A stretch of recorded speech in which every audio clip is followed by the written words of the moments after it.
Maligayang araw sa inyong lahat. Sa video na ito, maghahanda tayo ng masarap at masustansyang butil pandi cereals. Magsimula na tayo. Ihanda ang mga kagamitan. Isunod ang mga kasangkapan.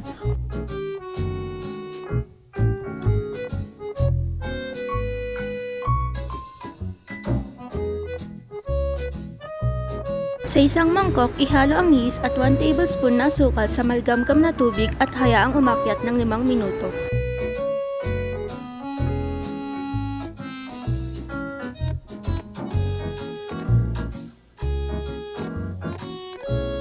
Sa isa pang mangkok, paghaluin ng mga tuyong sangkap tulad ng bread flour, natitirang asukal, asin, chia seeds at collagen powder.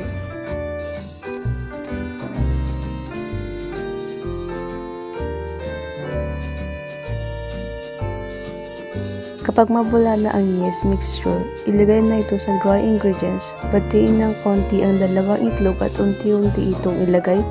Haluin ito hanggang magbuo ng dough.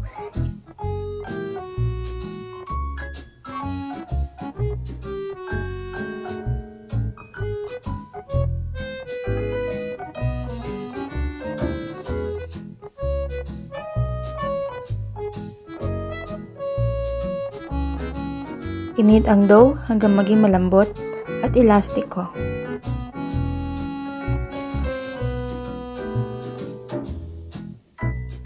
Gawin ng window pane test upang masiguro kung hindi na ito napupunit sa gitna at iyon na ang oras na pwede na itong ipares.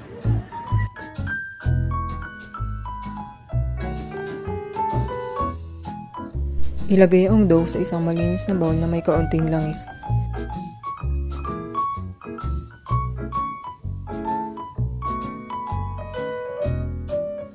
Ibalot ng cling wrap at hayaang magpatong ng doble ang laki sa loob ng 30 minutes.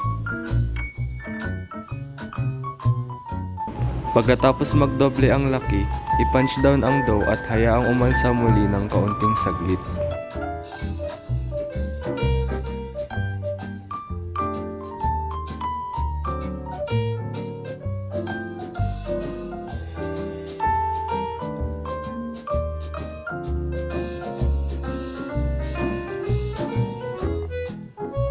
Kapag okay na ang dough, hatiin ito sa mga pingping na piraso.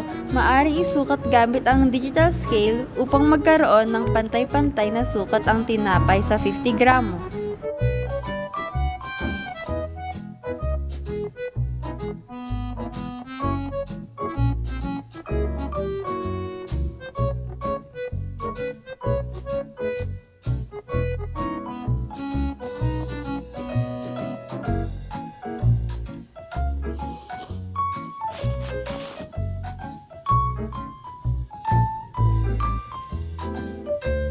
Magdagdag ng 1 and 1/2 tablespoon ng cereal sa bawat 50 gramong tinapay.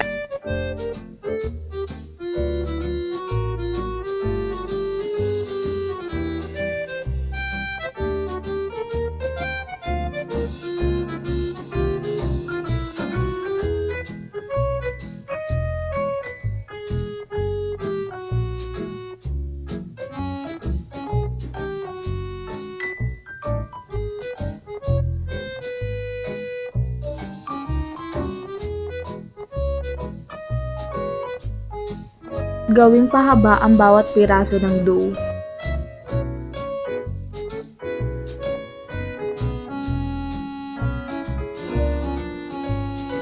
I-shape ito sa braid.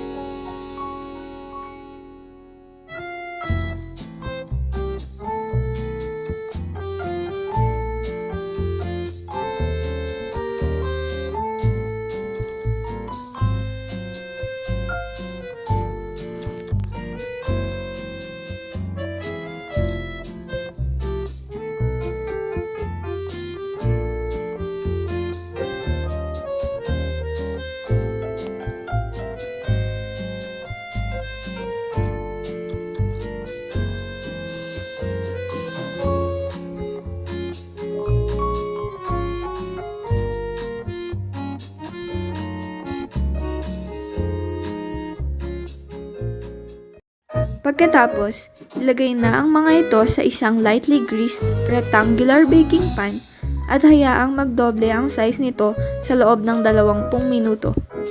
Sa ating egg wash, paghaluin lamang ang itlog at gatas.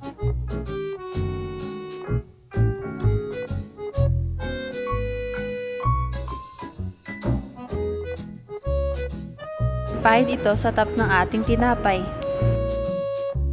Kapag handa na, i-bake na ang mga butil pan de cereals ng 12 to 15 minuto o hanggang maging ginto ang kulay sa ibabaw. Kapag luto na, alisin ang mga tinapay mula sa oven at hayaang magpalamig bago ihain.